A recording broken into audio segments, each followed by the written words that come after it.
दिया।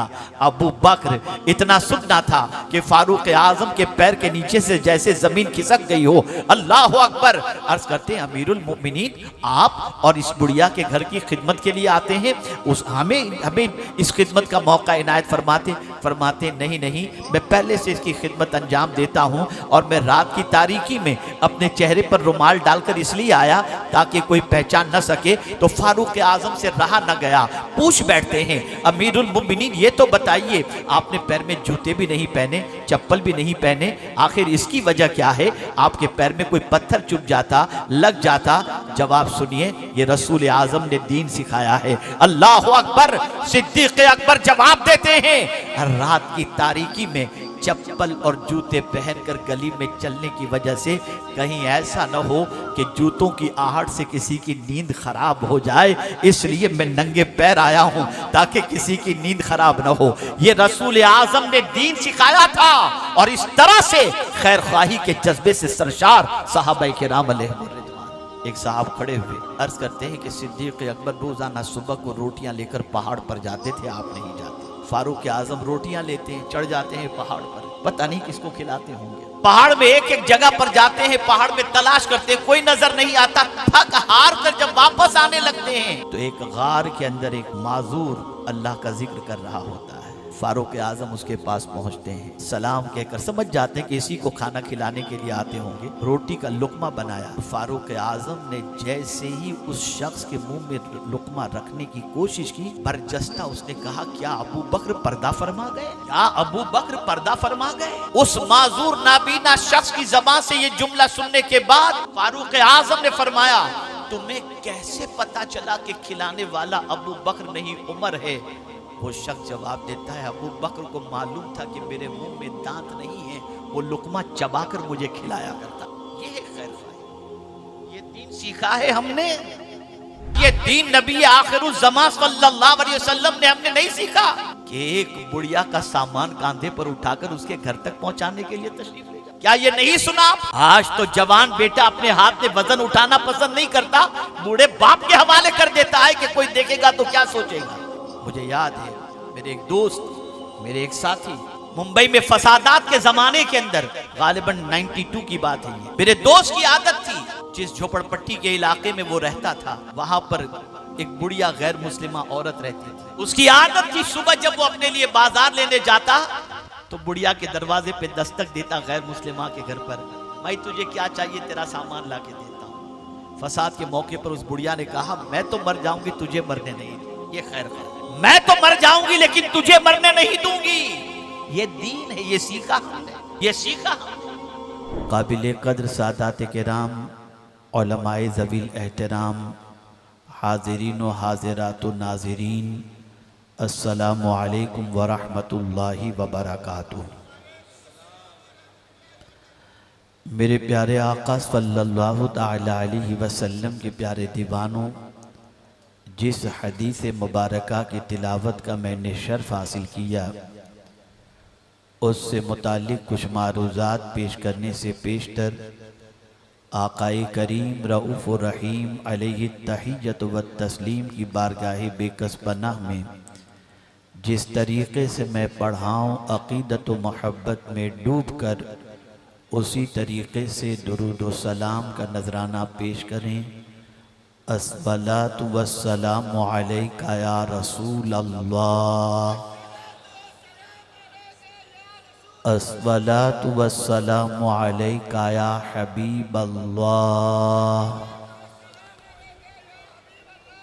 अस्सलातु वस्सलामु अलैका या नबी अल्लाह, अस्सलातु वस्सलामु अलैका या नूर अल्लाह, व अला आलिका व अस्हाबिका या हबीब अल्लाह, सल्लल्लाहु तआला अलैहि वसल्लम। मुझे आज अहबाब ने हुक्म दिया है कि मैं ये बताने की कोशिश करूं कि दीन क्या है।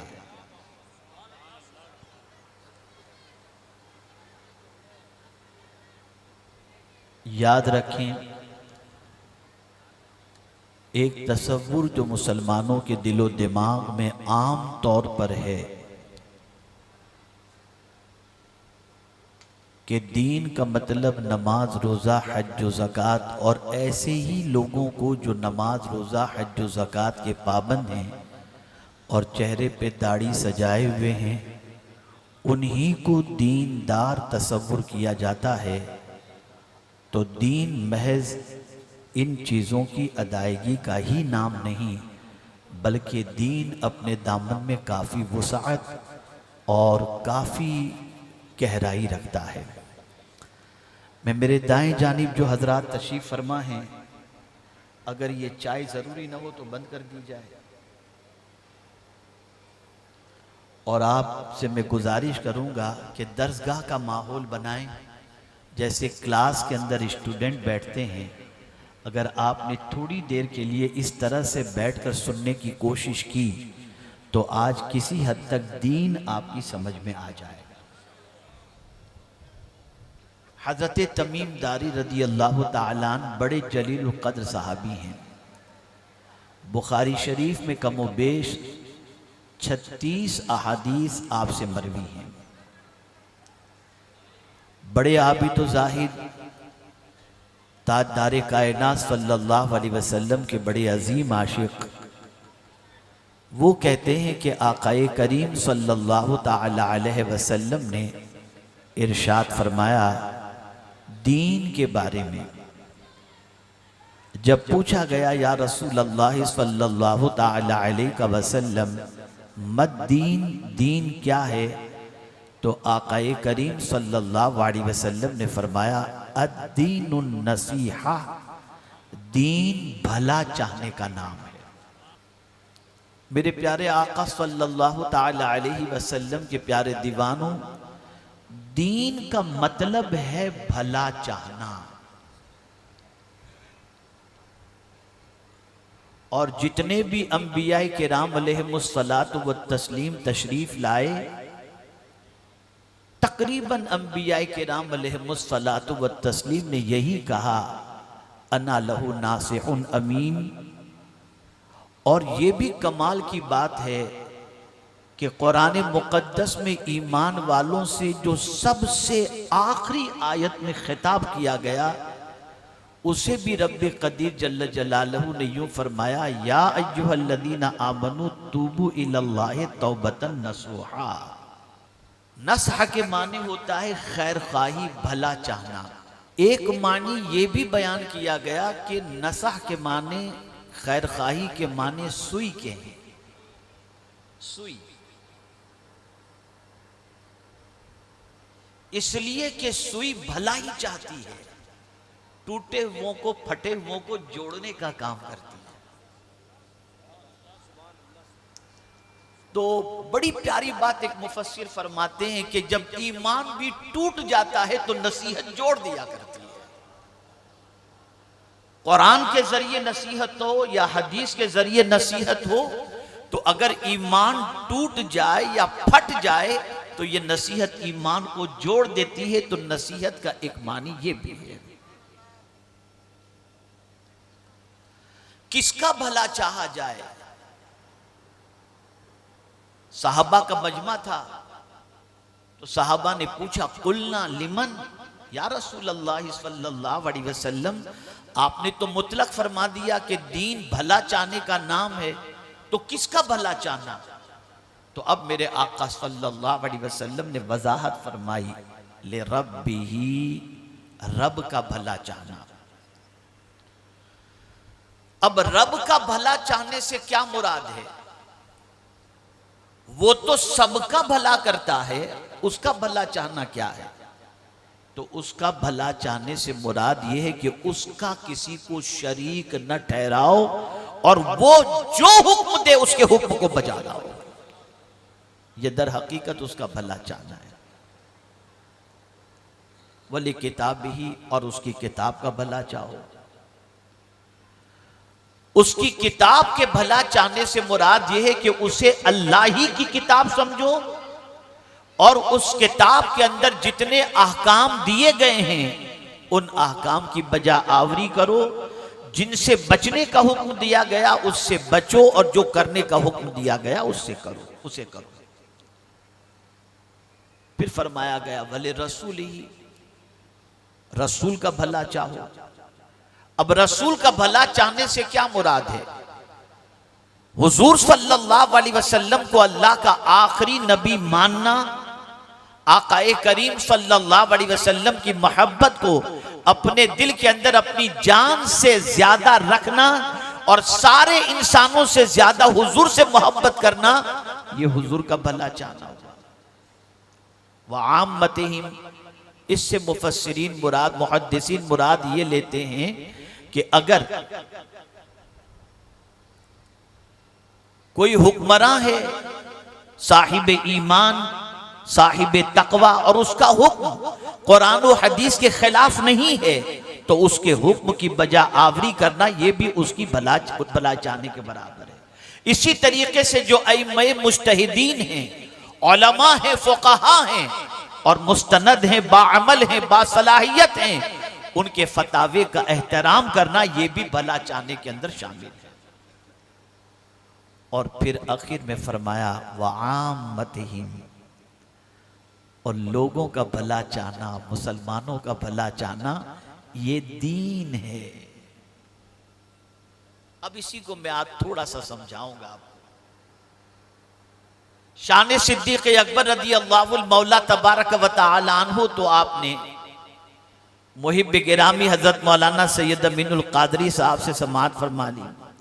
अब थोड़ा सा दीन समझ लो, और फिर अपनी जिंदगी में उस दीन को तलाश करो कि है वो दीन।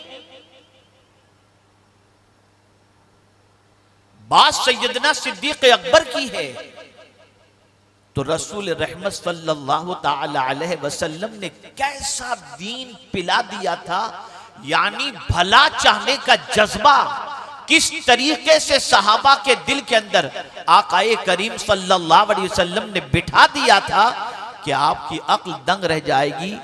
जब सिद्दीक़ अकबर रज़ी अल्लाहु मौला तबारक व तआला अन्हु मसनद खिलाफत पर बैठे, तो आपने एक रजिस्टर लिया, और रजिस्टर के अंदर आपने काम की तकसीम का सिलसिला शुरू किया।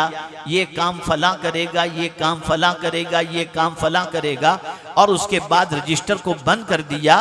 एक काम था, एक बुढ़िया जो अपाहिज थी, माजूर थी, उसके घर की सफाई और उसको खाना खिलाना। सिद्दीक़ अकबर ने उस काम के आगे किसी का नाम नहीं लिखा था। रजिस्टर बंद किया, किसी काम से तशरीफ ले गए, तो फारूक आजम ने रजिस्टर लिया, खोले, और खोलने के बाद फारूक आजम रज़ी अल्लाह ताला अन्हु ने देखा कि रजिस्टर में क्या क्या लिखा हुआ है। लेकिन सब कुछ देखने के बाद एक काम आपने देखा, एक परेशान हाल बुढ़िया का, खाना खिलाने के सिलसिले में किसी का नाम भी लिखा हुआ नहीं। ये काम कौन अंजाम देगा, कोई तस्करा नहीं है। तो फारूक आजम ने सोचा, इस बुढ़िया को खाना मैं खिलाऊंगा, इसके घर की सफाई मैं करूंगा। फारूक आजम रज़ी अल्लाहु मौला तबारक व तआला अन्हु दूसरे रोज सुबह सुबह फज्र की नमाज के बाद खाना लेकर उस बुढ़िया के घर पर पहुंचते हैं, तो क्या देखते हैं, उसके घर की सफाई भी हो गई, बुढ़िया खा करके फ्रेश बैठी हुई है। बुढ़िया से आपने फरमाया, माई क्या बात है, ऐसा लगता है तू खाना खाकर फारिग होकर बैठी है। कहती है, हाँ मैं खाना खाकर फारिग होकर बैठी हूँ, मेरे घर की सफाई भी मामूल के मुताबिक हो गई। उन्होंने पूछा, फारूक आजम ने, औरत नाबीना थी और जानती भी नहीं थी कि कौन आके सफाई करता है। फारूक आजम ने पूछा, माई किसने आकर के सफाई की? कहा, वो मुझे नहीं मालूम, एक अल्लाह का बंदा आता है, रोज खिला जाता है, सफाई करके चला जाता है। फारूक आजम ने सोचा, होगा कौन, जरा मैं देखूं तो सही। पूछा, कौन से वक्त पे आता है? कहा, फज्र से थोड़े पहले पहले वो आ जाता है। फारूक आजम इशा की नमाज के बाद चले जाते हैं, उस बुढ़िया के घर की दीवार के पीछे छुप जाते हैं और देखते हैं कि रात की तारीकी में कौन आता है। जब रात पूरे शबाब पर थी और सुबह के करीब करीब का वक्त होने जा रहा था, ऐसी सिचुएशन के अंदर एक शख्स आता है, चेहरे पे रुमाल डाला हुआ, पैर के अंदर जूते भी नहीं, चप्पल भी नहीं, उस बुढ़िया के मकान की तरफ वो बढ़ रहा है। अल्लाह अकबर। फारूक आजम ने चेहरा नहीं देखा तो आवाज लगाई, कौन? उसी वक्त सिद्दीक अकबर ने जवाब दिया, अबू बकर इतना सुनना था कि फारूक आजम के पैर के नीचे से जैसे जमीन खिसक गई हो। अल्लाह अकबर। अर्ज करते हैं अमीरुल मोमिनीन, आप और इस बुढ़िया के घर की खिदमत के लिए आते हैं, उस हमें हमें इस खिदमत का मौका इनायत फरमाते नहीं नहीं, मैं पहले से इसकी खिदमत अंजाम देता हूं और मैं रात की तारीकी में अपने चेहरे पर रुमाल डालकर इसलिए आया ताकि कोई पहचान न सके। तो फारूक आजम से रहा न गया, पूछ बैठते हैं अमीरुल मोमिनीन ये तो बताइए, आपने पैर में जूते भी नहीं पहने, चप्पल भी नहीं पहने, आखिर इसकी वजह क्या है? आपके पैर में कोई पत्थर चुभ जाता, लग जाता? जवाब सुनिए, ये रसूल आजम ने दीन सिखाया है। अल्लाह अकबर। सिद्दीक अकबर जवाब देते हैं, रात की तारीकी में चप्पल और जूते पहनकर गली में चलने की वजह से कहीं ऐसा न हो कि जूतों की आहट से किसी की नींद खराब हो जाए, इसलिए मैं नंगे पैर आया हूं ताकि किसी की नींद खराब न हो। ये रसूल आजम ने दीन सिखाया था और इस तरह से खैर ख्वाही के जज्बे से सरशार सहाबा किराम अलैहिम रिज़वान थे। तलाश करो दीन को अपनी जिंदगी में, तलाश करो। आज तो सारा कचरा पड़ोस के घर के सामने खड़ा फेंक देते, क्या नहीं कर रहे? कोई चीज बताने की जरूरत नहीं, सब जानते हैं आप। रात के 2 बजे तक टीवी का वॉल्यूम इतना फास्ट के बाजू वाला सो सके या ना सो सके परवाह नहीं। शादी बिया हो तो डीजे इस तरीके से कि हार्ट बैठ जाए, कोई परवाह नहीं। इसलिए कि दीन नहीं जानते। दीन भला चाहने का नाम है, खैर खाही का नाम है। सैयदना सिद्दीक अकबर रज़ियल्लाहु मौला तबारक व तआला अन्हु जब विसाल फरमाते हैं तो फारूक आजम मिंबर पर खड़े होकर के कहते हैं कि आप में से कोई अगर ऐसा काम जानता हो जो अबू बकर करते थे और मैं नहीं करता तो मुझे बताएं ताकि मैं उस काम को अंजाम दूं। एक साहब खड़े हुए अर्ज करते हैं कि सिद्दीक अकबर रोजाना सुबह को रोटियां लेकर पहाड़ पर जाते थे, आप नहीं जाते। फारूक आजम रोटियां लेते हैं, चढ़ जाते हैं पहाड़ पर, पता नहीं किसको खिलाते होंगे। पहाड़ में एक एक जगह पर जाते हैं, पहाड़ में तलाश करते हैं, कोई नजर नहीं आता। थक हार कर जब वापस आने लगते हैं तो एक गार के अंदर एक माजूर अल्लाह का जिक्र कर रहा होता है। फारूक आजम उसके पास पहुंचते हैं, सलाम कहकर समझ जाते हैं कि इसी को खाना खिलाने के लिए आते होंगे। रोटी का लुकमा बनाया और फारूक आजम ने जैसे ही उस शख्स के मुंह में लुकमा रखने की कोशिश की, बरजस्ता उसने कहा, क्या अबू बकर पर्दा फरमा गए?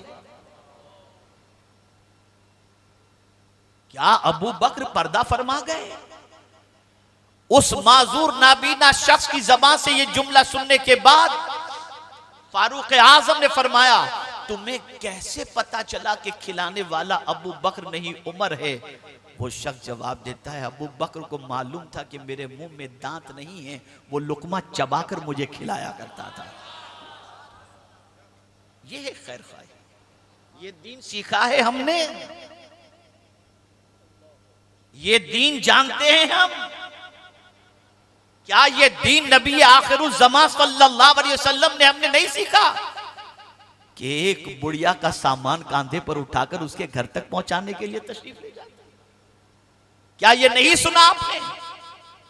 आज तो जवान बेटा अपने हाथ में वजन उठाना पसंद नहीं करता, बूढ़े बाप के हवाले कर देता है कि कोई देखेगा तो क्या सोचेगा। मुझे याद है, मेरे एक दोस्त, मेरे एक साथी मुंबई में फसादात के जमाने के अंदर, गालिबन 92 की बात है ये, मेरे दोस्त की आदत थी, जिस झोपड़पट्टी के इलाके में वो रहता था वहां पर एक बुढ़िया गैर मुस्लिमा औरत रहती थी। उसकी आदत थी सुबह जब वो अपने लिए बाजार लेने जाता तो बुढ़िया के दरवाजे पे दस्तक देता गैर मुस्लिमा के घर पर, भाई तुझे क्या चाहिए, तेरा सामान ला के देता हूं। फसाद के मौके पर उस बुढ़िया ने कहा, मैं तो मर जाऊंगी, तुझे मरने नहीं दूंगी। ये खैर खा, मैं तो मर जाऊंगी लेकिन तुझे मरने नहीं दूंगी। ये दीन है, ये सीखा हमने, ये सीखा हमने। सैयदना सिद्दीक़ अकबर रज़ियल्लाहु मौला तबारक व तआला अपने मोहल्ले की बच्चियों की बकरियों का दूध दो करके उन्हें दिया करते थे। और जब मसनद खिलाफत पर बैठे तो बच्चियों ने कहा अब तो अबू बकर अमीरुल मुमिनीन हो गए हैं, अब भला वो हमारी बकरियों का दूध दो करके हमें कैसे देंगे। बात सिद्दीक़ अकबर के कानों तक पहुंची तो फरमाते हैं मैं गुलाम रसूल तो पहले भी था, आज भी हूं, अमीरुल मुमिनीन तो अब बना हूं, मैं तो गुलाम रसूल हूं। अपने नबी के तरीके पर अमल करना मेरी जिंदगी का सबसे बड़ा मकसद है। खैर खाई भला चाहो। आइए और थोड़ा आगे बढ़े। सैयदना फारूक आजम रज़ियल्लाहु ताला अन्हु की हयात तैयबा देखें। फज्र की नमाज पढ़ा रहे हैं, मुसल्ले इमामत पर हैं और आप पर कातिलाना हमला हुआ। जख्मों से निढाल होकर मुसल्ले पर गिरे। हजरत अब्दुर्रहमान इब्ने औफ रज़ियल्लाहु ताला अन्हु ने बाकी की रकात पढ़ाई। फारूक आजम को उठा कर के जब कमरे में ले जाया गया और होश आया फारूक आजम को, तो पहला सवाल क्या था मालूम है आपको? पहला सवाल ये था, ये तो बताओ मुझे मारने वाला कोई मुसलमान तो नहीं था ना? पूछने वाले ने पूछा अमीरुल मुमिनीन ऐसी पोजीशन में आपके ये सवाल पूछने की वजह क्या है? तो जवाब में इरशाद फरमाते हैं वजह ये है अगर मुझ पर हमला करने वाला कोई मुसलमान है और मैं मर गया तो कहीं ऐसा ना हो मेरी वजह से मेरे मुसलमान भाई को जहन्नम में जाना पड़े। ये खैर ख्वाही, ये भला चाहने का कॉन्सेप्ट हम कहां हैं आप जरा सोचें। कुरान मुकद्दस में इस आयत करीमा के शान नुज़ुल के बारे में फरमाया गया अल्लज़ीना युनफ़िक़ूना अम्वालहुम बिल्लैलि वन्नहारि सिर्रन व अलानिया फलहुम अज्रुहुम इंदा रब्बिहिम वला खौफुन अलैहिम वला हुम यहज़नून। इसके हवाले से फरमाया गया कि मौला अली नमाज पढ़ रहे थे और किसी साइल ने आवाज दी तो हालत नमाज में आपके पास 4 दिरहम थे, चारों आपने सदके कर दिए। ये सिचुएशन थी। यहां तो हाल यह है कि हकीकी भाई अपने भाई का भला नहीं चाहता,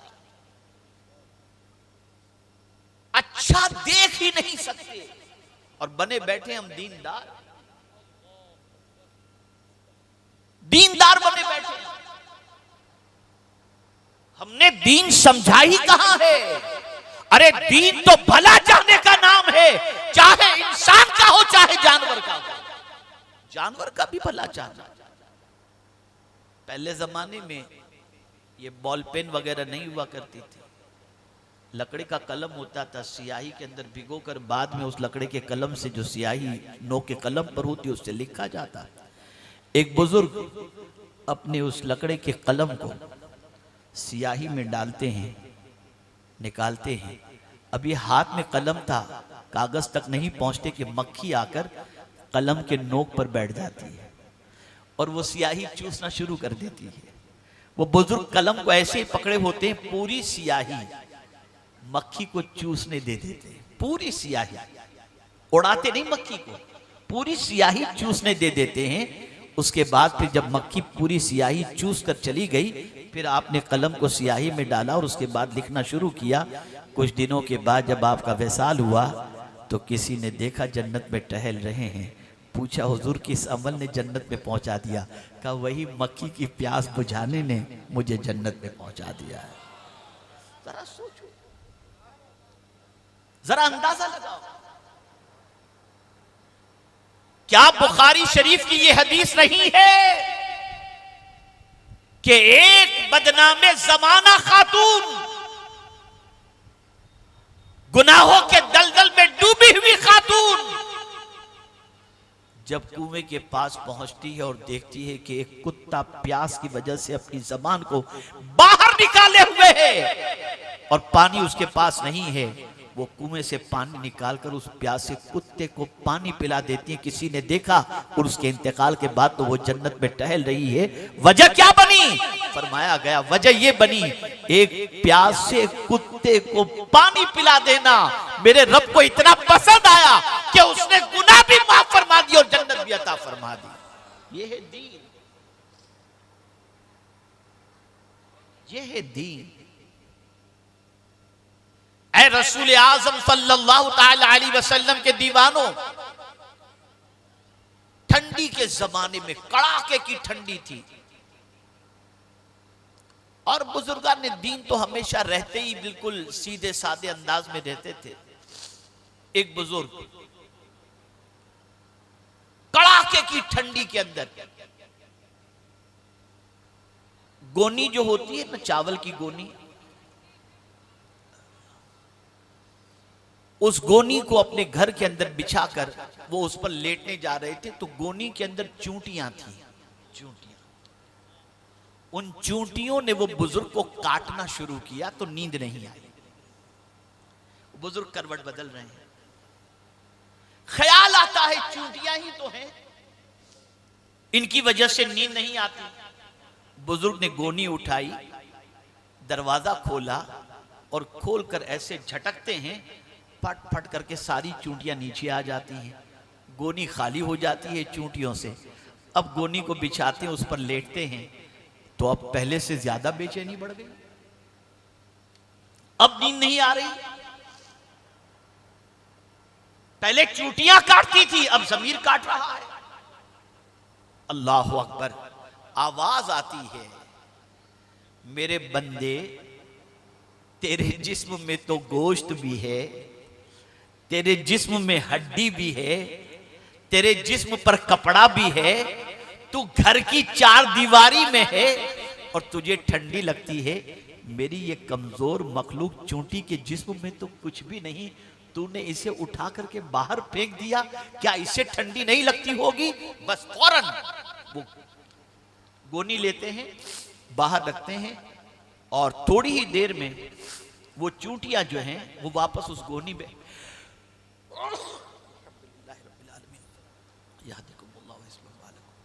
वो चूंटियां फिर गोनी पर आ जाती हैं और वो गोनी लेकर के जैसे ही वापस कमरे में आते हैं और लेटते हैं तो नींद लग जाती है। गैब से आवाज आती है, मेरे बंदे तूने मेरी कमजोर मखलूक पर मेहरबानी की, मैंने तेरे दिल को सुकून से माला माल कर दिया। ये दीन है, ये दीन है। इस दीन को कब सीखोगे? और जब इस दीन पर हमारा अमल था और हम ऐसे दीनदार थे कि भला चाहने के अलावा कुछ सोचते ही नहीं थे, तो फिर ये जुमला बड़ा मशहूर है, कर भला तो हो भला। भला करोगे तो भला होगा ना। अब यहां तो सुबह उठ करके ही बुराई की प्लानिंग बनती है, इधर से टांग घसीटी जाए कि इधर से टांग घसीटी जाए, तो क्या होगा आप मुझे बताइए, क्या होगा? अब यहां थोड़ी सी वजाहत कर दूं। भला चाहने के तीन तरीके हैं। माशाअल्लाह उलमा तशरीफ फरमा है, मेरी गलती होगी तो इस्लाह फरमा देंगे। भला चाहने के तीन तरीके हैं। एक तो इंसान भला चाहता है हर एक का, जैसे कोई भूखा है उसे आपने खाना खिला दिया, अब ये गैर मुस्लिम भी करता है। कोई प्यासा है पानी पिला दिया, गैर मुस्लिम भी करता है। कोई नंगा है उसे कपड़ा दे दिया, गैर मुस्लिम भी करता है। बीमार है दवाई दिला दिया, सब करते हैं। ये भला चाहना है, इसका भी बहुत बड़ा अज्र है। ये भलाई की एक किस्म हुई। और दूसरी भलाई की किस्म क्या है? जहन्नम से रोकना। ये भी भला चाहना है। और ये इतना बड़ा भला चाहना है कि कुरान पुकार उठा, फला अल्लका बाखिउन नफ्सका अला आथारिहिम इल्लम युमिनु बिहादल हदीस असफा, कि आकाए करीम सल्लल्लाहु अलैहि वसल्लम लोगों को जहन्नम से रोकने के सिलसिले में इतनी मेहनत करते हैं कि अल्लाह अज़्ज़ व जल्ल फरमाता है कि कहीं तुम अपनी जान को हलाक न कर बैठो। ये भला चाहना है, ये भला चाहना है। आकाए करीम सल्लल्लाहु अलैहि वसल्लम तशरीफ फरमाते, एक यहूदी का जनाजा निकला, सरकार रो पड़े। साहबा ने अर्ज किया, हुजूर ये यहूदी का यहूदी का जनाजा है। सरकार फरमाते मैं जानता हूं, सल्लल्लाहु अलैहि वसल्लम, मैं जानता हूं ये यहूदी का जनाजा है। फिर हुजूर रोने की वजह, तो इरशाद फरमाते काश ये कलेमा पढ़कर मरा होता तो आज जन्नती बनकर के चला जाता। अब यहां एक फिक्र आपको देता हूं, एक फिक्र आपको देता हूं, एक यहूदी के बेईमान होकर के मरने पर हुजूर रो रहे हैं, और आज आपकी गलियों के अंदर मुसलमान जहन्नम के रास्ते पर चल रहे हैं, आपको कोई फिक्र ही नहीं है।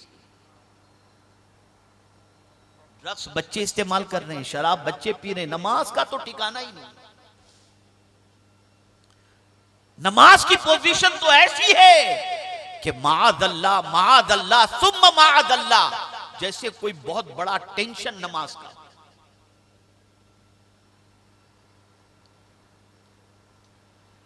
करबला में इमाम हुसैन ने हमारा भला चाहा, और हमारे भले चाहने के लिए कि हम दीन के रास्ते पर चलें, सब कुछ लुटा दिया इमाम हुसैन ने। ऐसा भला चाहने वाला मुझे ला करके बताओ कोई जो हमारे भले के लिए अपना बच्चा कुर्बान करता हो। लेकिन हमारे कोई एहसास ही नहीं है। हमारा हाल यह है कि इमाम हुसैन के नाम पे खिचड़ा खाना, शरबत पीना, शहादत का वाकया सुनकर आंसू बहाना, और सिर्फ इतना करना, इमाम हुसैन ने सजदे में जान तो दी लेकिन हम सजदा नहीं करेंगे। जो कौम इमाम हुसैन के वाकया सुन करके भी नमाजी न बन सके, उस कौम की बेहिस्सी पर कितना मातम किया जाए, आप मुझे बताइए। तो एक भला चाहना तो यह है कि भूखे को खाना खिलाओ, प्यासे को पानी पिलाओ, बीमार का इलाज करो, और एक भला चाहना यह है कि आप अगर कोई जहन्नम के रास्ते पर जा रहा है तो उसे रोको और उसे जन्नत के रास्ते पर लेकर के जाओ। और इसका सवाब कितना है जानते हैं? हुजूर सल्लल्लाहु अलैहि वसल्लम ने मौला अली से फरमाया है, अली अगर तुम्हारी वजह से कोई एक भी हिदायत पा जाए तो मैं तुम्हारे सिलसिले में 100 सुर्ख ऊंट से भी ज्यादा इसे बेहतर समझता हूं। 100 सुर्ख ऊंट का मतलब कि आज की रोल्स रॉयल्स आप समझ लीजिए 100 गाड़ियां। उस जमाने में बड़ी बेहतरीन सवारी सुर्ख ऊंट तस्वुर किया जाता है। सुर्ख ऊंट बड़ी बेहतरीन सवारी तस्वुर की जाती थी। तो ये एक भला चाहना हुआ। तीसरा भला चाहना क्या है? वक्त कम है और मेरा वक्त जितने बजे खत्म करना तो उससे आगे निकल चुका हूं, लेकिन थोड़ी सी गुफ्तगू और कर लेता हूं, अल्लाह करीम इंशाअल्लाह। तीसरा भला चाहना क्या है? तीसरा भला चाहना यह है कि मुआशरे के अंदर अगर नाइंसाफी हो रही है, अदल का जनाजा निकल रहा है, कोई खलत मलत का मामला हो रहा है, चोरी चपाटी का मामला हो रहा है, डकैती का मामला हो रहा है,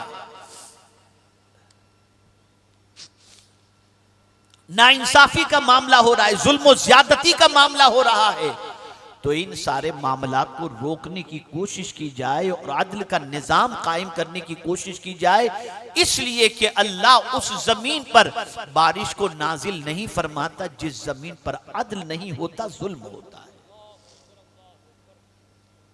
तो ये तीसरी किस्म है। इस पर फिर कभी इंशाअल्लाह ये तीनों पर मैं तफसीली गुफ्तगू करूंगा। आज सिर्फ मुझे आपको ये समझाना है, दीन का मतलब समझो। दीन का मतलब है भला चाहना। क्या है? बोलिए बोलिए, दीन क्या है? भला चाहना। इसको याद रखो, भला चाहना।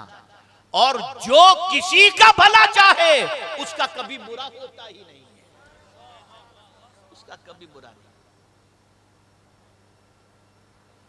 हमें तो बुरा सोचने से भी हुजूर ने मना फरमा दिया, बल्कि फरमाया जुन्नु लिल मुमिनीना खैरा, हर मोमिन के लिए अच्छा गुमान करो। अब यहां अच्छे गुमान की बात आई तो मुझे जुनैद बगदादी का वाकया याद आ रहा है। क्या जुनैद बगदादी, सुभान अल्लाह सुभान अल्लाह। एक मौज़िन थे, वो अजान कहते थे, बड़ी अच्छी आवाज थी उनकी। एक बुजुर्ग गुजरे करीब से, मौज़िन की अजान सुनने के बाद फरमाते हैं तू जिस खुदा को पुकारता है वो खुदा मेरे पैरों के नीचे है। और ये कहते हुए अपने पैर की ठोकर जमीन पर मारी उन्होंने। मशहूर हो गया उलमा के अंदर कि इस जुमले के बारे में शरीयत का क्या हुक्म है। कम बेश 40 मुफ्तियाने किराम ने इस जुमले पर कुफ्र का फतवा दिया कि कहने वाला काफिर हो गया। बात पहुंची जुनैद बगदादी के पास तो फरमाया रुक जाओ, पहले मुझे तहकीक तो कर लेने दो।